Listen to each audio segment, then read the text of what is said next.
Hello, my name is Ann Thomas, and I'm here to tell you about my idea and my business model that I've created for tiny recreational homes. The greatest value that I found in my idea is how simple and affordable it would be to add housing to a piece of recreational property. Most people who love the outdoors feel that owning a cabin or recreational home is beyond their means. I think that tiny homes made of recycled containers makes it affordable and solves many of the hassles of camping. As I showed my simple, minimum viable product design to people and explained my idea, I found that many people wanted to be able to attach them to each other so that they could have more space. While several people liked the smaller design, others wanted it to be more modular and connect containers together to make it bigger. Some of the things that people liked about my MVP was the outdoor living spaces. Many people suggested offering options like decks, fire pits, greenhouses, and other ways to make outdoor living more a part of the tiny home. Another aspect that people wanted was additions to make the home more eco-friendly, such as solar panels, compost toilets, and garden spaces. There wasn't much information available about the market for tiny homes. Researching into my competition and into available recreational property helped me gain a lot of insight about the total available market and the market that I would be able to serve. For my total available market, I learned that there are 5,300 recreational property lots currently available for sale in Utah, and that there are about 88 to 131 recreational property developers in Utah as well. For my total served market, I estimate that I could sell 20 tiny homes per year. I felt that outdoor enthusiasts were my early evangelists and my main customer segment. Many outdoor enthusiasts want a place to call their own but can't afford a cabin. Tiny recreational homes meet their emotional need to have an escape they can call their own, where they don't have to fight traffic or crowded campgrounds. As I interviewed people about the tiny recreational homes, many people were very excited about how green and sustainable they were. Several people talked to me about living in them instead of using it for a recreational or second home. Tiny homes appeal to people who are looking to live sustainably because they offer a recycled option to building a small home, and they reduce your impact on the environment.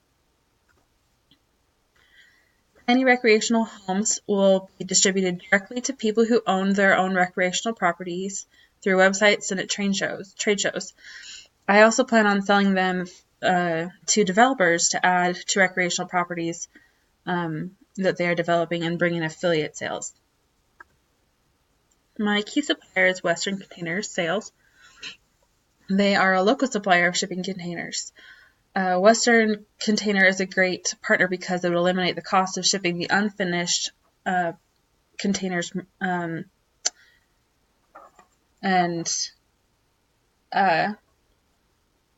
but the risk of the partnership is that since their supply is so far away on the coast, that they may not have the stock that I need when I need it. I also researched a joint business development with Gunderson Property Development. This partnership would allow me to sell my product to them to increase the value of their product, which is the property. The easy addition of tiny home will offer instant value to a piece of property that they are developing. The risk with a joint venture with Gunderson Property is that they would offer my product as an add-on option, so it wouldn't guarantee sales for me. For my physical location, I chose Heber City. It's close to the center of population of Utah and Salt Lake City. It's also close to many of the biggest recreational attractions in northern Utah. Heber City is currently offering incentives to companies that focus on recreation, lodging, and tourism, so that would really fit my company.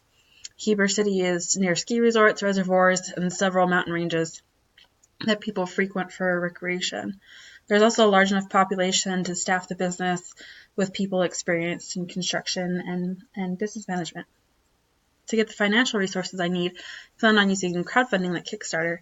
I could offer people a night stay in one of my 2 tiny homes in exchange to donations to my Kickstarter campaign. The second option I researched was an SBA loan, which offers great advantages to women-run businesses. For my human key resource, I want to create a culture of creativity and cooperation with my employees. And since it's a small business, I want my employees to think outside of the box to make materials go a long way while still making a beautiful tiny house. I also would want my employees to work together to solve problems and not just think about what their specific job description is. For my intellectual property, I thought that my current and potential customer lists, branding, and the structural designs and floor plans that are unique to my tiny homes would be considered my intellectual property. Since the most important supply for my product is the recycled shipping container, I've created an ordering and reviewing flowchart for the shipping containers. Mapping out my order process helped me see that there are possible bottlenecks that while waiting for quotes from suppliers. Since the availability and quality of containers varies, I need multiple suppliers to get containers through. However, this means that I may need to go through a time-consuming process of getting quotes from suppliers before placing the orders for containers. Construction of tiny homes is so important. I've mapped out the process for construction and the customer's decision points. The map relies heavily on what the customer chooses to put into their tiny homes. The largest cost that I will face will be in the variable cost of building supplies for each unit.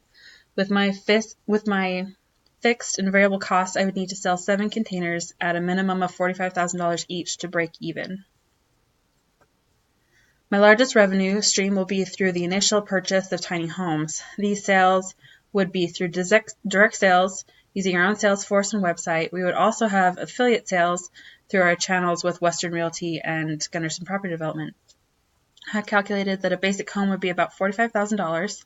I also found that we could get continued revenue from those sales through a maintenance and winterization subscription plan. This would help us retain customers and get opportunities to add on to their tiny homes as new technologies and add-ons became available.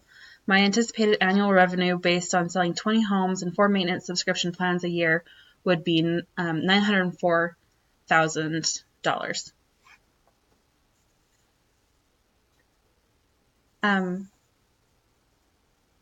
For my metrics that matter, I figured that labor prices would be $44,000 for the building and for the installing. Container prices, I figured my suppliers, it varies, but it's about $3,500 per container.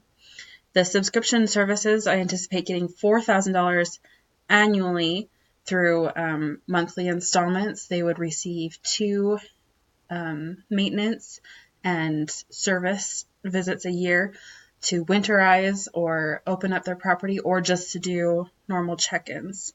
Through customizable options such as solar panels, decks, garden spaces, fire pits, I anticipate adding $72,500 annual revenue.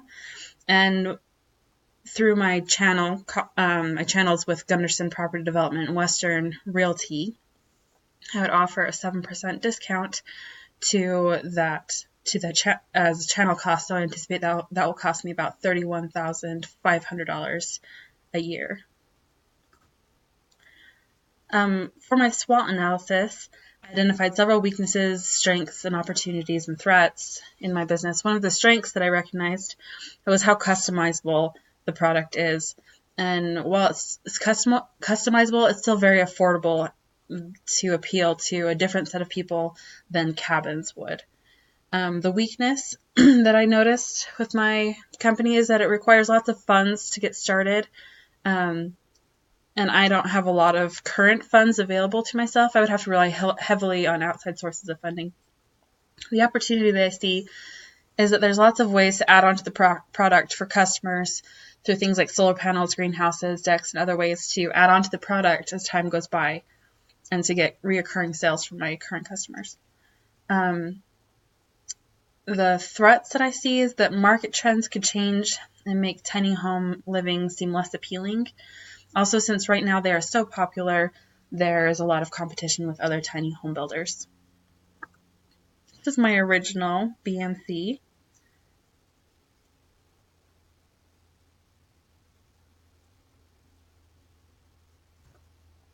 And this is my final BMC. I've made several changes here. And I'll discuss those changes. In this slide, I've highlighted just 4 of my most significant pivots.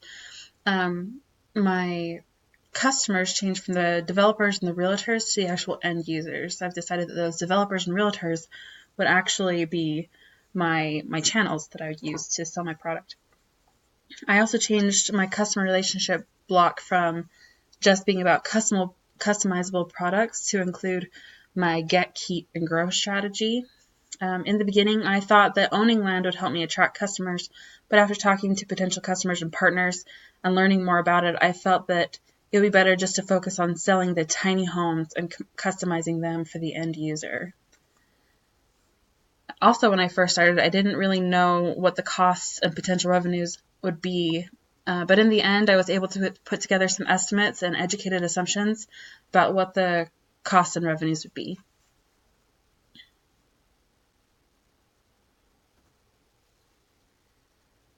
I gained a lot of insights from the interviews that I made.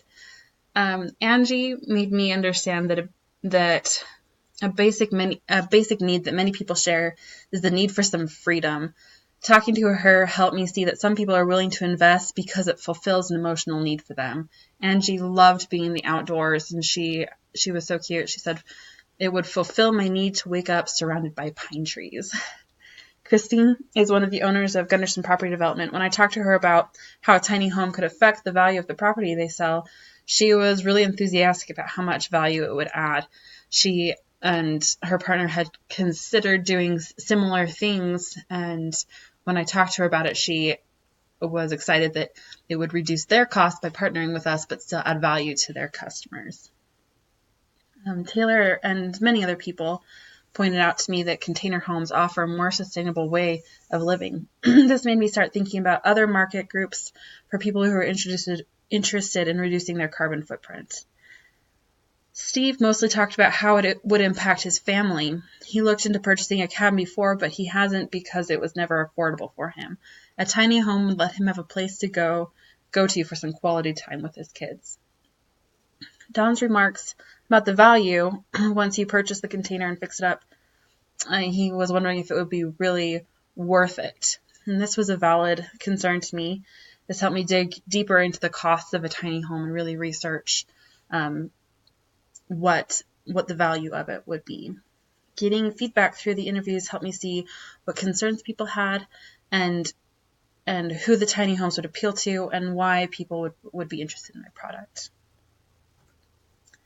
Thank you so much for watching my presentation about my business model and my tiny recreational homes that I've been researching.